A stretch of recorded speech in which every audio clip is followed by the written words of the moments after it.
Hi ಎಲ್ಲರಿಗೂ welcome back to my YouTube channel.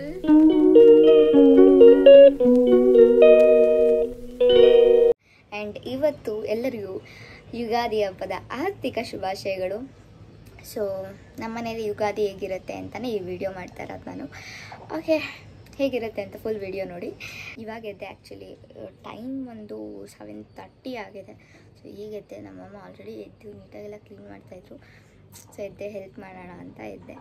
So vlogging start ಮಾಡೋಣ ಇವತ್ತು, ಯುಗಾದಿ ಹಬ್ಬದ ಸ್ಪೆಷಲ್ ಅಂತ ಹೇಳಿ ಇವಾಗ ಎದ್ದಿದ ತಕ್ಷಣ ಬಂದು ವಿಡಿಯೋ ಸ್ಟಾರ್ಟ್ ಮಾಡಿದ್ದೀನಿ. ಸೊ ಹೇಗಿರುತ್ತೆ ನನ್ನ ಡೇ ಅಂತ ನೋಡೋಣ. ರೆಡಿಯಾಗಿ ಬಂದು ಸಿಗ್ತೀನಿ. ಸೊ ಗೈಸ್, ಮತ್ತೆ ಬಂದಿದ್ದೀನಿ ವಾಪಸ್ಸು. ರೆಡಿಯಾಗಿ ಬರ್ತಿದೆ ಅಂತ ಹೇಳಿದ್ನಲ್ಲ. ಸೊ ಹೀಗೆ ರೆಡಿಯಾಗಿದ್ದೀನಿ. ಹೇಗೆ ಕಾಣಿಸ್ತಿದ್ದೀನಿ ಅಂತ ಕಮೆಂಟ್ ಸೆಕ್ಷನಲ್ಲಿ ಕಮೆಂಟ್ ಮಾಡಿ, ಆಯಿತಾ? ಓಕೆ. ಸೊ ಇನ್ನೂ ಕ್ಲಿಪ್ಸ್ ಇರುತ್ತೆ, ಪೂಜೆ ಮಾಡೋದೇ ಆಗಲಿ ಏನೇ ಆಗಲಿ ಎಲ್ಲನೂ ಅಪ್ಲೋಡ್ ಮಾಡಿರ್ತೀನಿ. ನಾನು ರೆಡಿಯಾಗಾಯಿತು, ಇನ್ನೂ ದೇವ್ರ ಮನೆನ ಅಲಂಕಾರ ಮಾಡಬೇಕಾಗಿತ್ತು. ಯಾಕಂದರೆ ಪೂಜೆಗೆ ಆಲ್ರೆಡಿ ಟೈಮ್ ಆಗೋಗಿತ್ತು. ಅಮ್ಮ ಬಂದು ಅಡುಗೆಗೆಲ್ಲ ಪ್ರಿಪೇರ್ ಮಾಡ್ಕೋತಾಯಿದ್ರು. ಸೊ ಈ ಟೈಮಲ್ಲಿ ನಿಮ್ಗೊಂದು ವಿಚಾರ ಹೇಳ್ತೀನಿ. ನಾವು ಯುಗಾದಿ ಸೆಲೆಬ್ರೇಟ್ ಮಾಡ್ತೀವಿ ಅಲ್ವಾ? ಯುಗಾದಿ ಸೆಲೆಬ್ರೇಟ್ ಮಾಡ್ತೀವಿ, ಆದರೆ ಯಾಕೆ ಸೆಲೆಬ್ರೇಟ್ ಮಾಡ್ತೀವಿ, ಯಾಕೆ ಯುಗಾದಿ ಇಂಪಾರ್ಟೆಂಟ್ ಅಂತ ನಾವು ಯಾರೂ ಯೋಚನೆ ಮಾಡಿರಲ್ಲ, ನಿಜ ಅಲ್ವಾ? ಸೊ ನಾವು ಹೆಂಗೆ ನ್ಯೂ ಇಯರ್ನ ಫಸ್ಟ್ ಡೇ ಆಗಿ ಸೆಲೆಬ್ರೇಟ್ ಮಾಡ್ತೀವಿ, ಆ್ಯಕ್ಚುಲಿ ಅದು ಅಲ್ಲ ನಮಗೆ ನ್ಯೂ ಇಯರ್. ಯಾಕಂದರೆ ಅದು ಇಂಗ್ಲೀಷ್ ಕ್ಯಾಲೆಂಡರ್ ಪ್ರಕಾರ. ಹಿಂದೂ ಕ್ಯಾಲೆಂಡರ್ ಪ್ರಕಾರ ಚೈತ್ರ ಮಾಸದ ಮೊದಲನೇ ದಿನವೇ ನಮಗೆ ನ್ಯೂ ಇಯರ್. ಅದಕ್ಕೆ ಬಂದು ನಾವು ನೀಟಾಗಿ ಮನೆಯೆಲ್ಲ ಕ್ಲೀನ್ ಮಾಡಿ, ಗುಡಿಸಿ ತಾರಿಸಿ, ದೇವ್ರ ಮನೆಯನ್ನೆಲ್ಲ ಕ್ಲೀನ್ ಮಾಡಿ, ಹೂವು ಇಟ್ಟು ಅವತ್ತು ಪೂಜೆ ಮಾಡೋದು. ಸೊ ಮನೆಗೆ ತೋರಣ ಕಟ್ಟಿ, ಮಾವಿನಕಾಯಿ ಎಲ್ಲ ಇಟ್ಟು, ಬೇವು ಬೆಲ್ಲ ಇಟ್ಟು, ಹೂವುಗಳನ್ನೆಲ್ಲ ನೀಟಾಗಿ ಅಲಂಕಾರ ಮಾಡಿ, ಮನೆ ಮುಂದೆ ರಂಗೋಲಿ ಬಿಟ್ಟು, ಹೆಣ್ಮಕ್ಳು ನೀಟಾಗಿ ರೆಡಿಯಾಗಿ ಭಕ್ತಿಯಿಂದ ಪೂಜೆ ಮಾಡ್ತೀವಿ. ಇದು ಬರೀ ಕರ್ನಾಟಕದಲ್ಲಿ ಮಾತ್ರ ಅಲ್ಲ, ಮಹಾರಾಷ್ಟ್ರ, ತೆಲಂಗಾಣ ಮತ್ತು ಆಂಧ್ರದಲ್ಲೂ ಸೆಲೆಬ್ರೇಟ್ ಮಾಡ್ತಾರೆ. ಇನ್ನೂ ಬೇರೆ ಕಡೆನೂ ಮಾಡ್ತಾರೆ, ಬಟ್ ಮಹಾರಾಷ್ಟ್ರದಲ್ಲಿ ಗುಡಿ ಪಾಡ್ವಾ ಅಂತ ಸೆಲೆಬ್ರೇಟ್ ಮಾಡ್ತಾರೆ. ಇನ್ನು ತೆಲಂಗಾಣದಲ್ಲಿ ಉಗಾದಿ ಅಂತ ಸೆಲೆಬ್ರೇಟ್ ಮಾಡ್ತಾರೆ. ಕರ್ನಾಟಕದಲ್ಲಿ ಯುಗಾದಿ ಅಂತ ಸೆಲೆಬ್ರೇಟ್ ಮಾಡ್ತಾರೆ. ನಾವು ಹಣ್ಣು ಕಾಯಿ ಇಟ್ಟು ಪೂಜೆ ಮಾಡಿ ಬೇವು ಬೆಲ್ಲ ಯಾಕೆ ತಿಂತೀವಿ? ಬೇವು ಬೆಲ್ಲ ತಿನ್ನೋದಕ್ಕೆ ಕಾರಣ ನಮ್ಮ ಜೀವನದಲ್ಲಿ ಬೇವು ಬೆಲ್ಲದ ಥರ ಕಷ್ಟ ಸುಖ ಸಿಹಿ ಕಹಿಯಿಂದ ತುಂಬಿರಲಿ ಅಂತ. ಏನೇನೋ ಮಾಡ್ತವ್ರೆ ಅಪ್ಪ, ಹಬ್ಬದ ಊಟ ಜೋರು. ಏನೇನೋ ಮಾಡ್ತವ್ರೆ ಊಟ, ಏನೋ ಒಬ್ಬಟ್ಟು, ಕೋಸಂಬರಿ, ಮತ್ತು ಇದೇನು ಮಮ್ಮಿ ಇಟ್ಟು ವಡೆ, ಇನ್ನೇನು ಮಶ್ರೂಮ್ ಪಲಾವ್. ನಮ್ಮ ಕಿಚನ್ ಸ್ವಲ್ಪ ಗಲೀಜಾಗಿದೆ, ಅಡ್ಜಸ್ಟ್ ಮಾಡ್ಕೊಂಬಿಡಿ. ಅಲ್ವಾ ಮಮ್ಮಿ? ಚಿಕ್ಕ ಮನೆ, ಅದಕ್ಕೆ ಇಕ್ಕಟ್ಟು. ಸ್ವಲ್ಪ ನಮ್ಮಮ್ಮ ಅಂದರೂ ಮಾಡ್ತವ್ರೆ. ಮಮ್ಮಿ ಹಾಯ್ ಹೇಳಿ.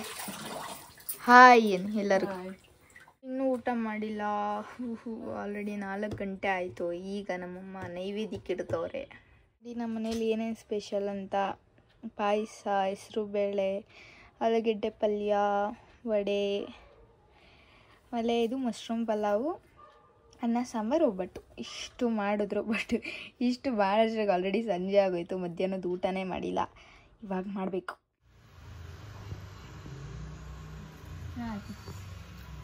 ಆಲೂಗಡ್ಡೆ ಪಲ್ಯನೂ ಚೆನ್ನಾಗೈತೆ, ಕೋಸಂಬರಿನೂ ಚೆನ್ನಾಗೈತೆ. ಇದು ಮಶ್ರೂಮ್ ಪಲಾವು. ನಮ್ಮಮ್ಮ ಮಶ್ರೂಮ್ ಪಲಾವ್ ಚೆನ್ನಾಗಿ ಮಾಡ್ತಾರೆ. ಸೊಕ್ಕಾಗೈತೆ.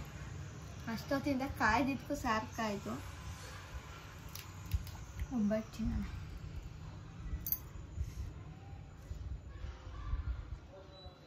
ಒಬ್ಬಟ್ಟು ಚೆನ್ನಾಗೈತೆ. ಆಲ್ಮೋಸ್ಟ್ ಎಲ್ಲ ಚೆನ್ನಾಗಿದೆ, ಲಾಸ್ಟಲ್ಲಿ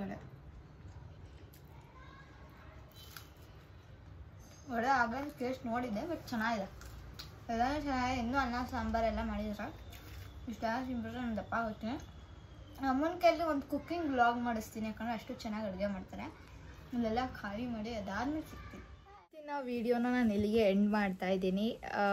ಇವತ್ತಿನ ಫುಲ್ ವ್ಲಾಗ್, ಯುಗಾದಿ ವ್ಲಾಗ್ ನಿಮಗೆ ಇಷ್ಟ ಆಯಿತು ಅಂತ ಅಂದ್ಕೊತೀನಿ. ನಮ್ಮನೆ ಯುಗಾದಿ ಹೇಗಿತ್ತು, ನಿಮ್ಮದೇ ಯುಗಾದಿ ಹೇಗಿತ್ತು ಅಂತ ಕಮೆಂಟ್ ಸೆಕ್ಷನಲ್ಲಿ ಕಮೆಂಟ್ ಮಾಡಿ.